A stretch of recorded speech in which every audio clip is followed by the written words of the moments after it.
Kumusta na ka diyan mga kaibigan? Sherwin ko po at welcome to Chunay TV.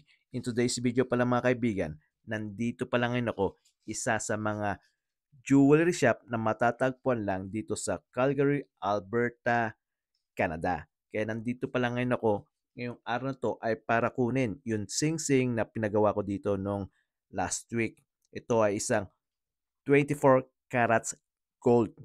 Yan, tama ka mga kaibigan, 24 carats gold. At ito yung design na gusto kong ipagawa, itong singsing na yan. So ito mga kaibigan, no? Itong 999. At ito na nga mga kaibigan, yung singsing na pinagawa ko. Yan, maganda siya, mabigat, pulido, at umabot siya ng 11.6 grams ang bigat niya. At kailangan ko na rin bayaran mga kaibigan, yun balanse ko. So yun lang. Maraming salamat. Magkita ulit tayo sa susunod. Paalam.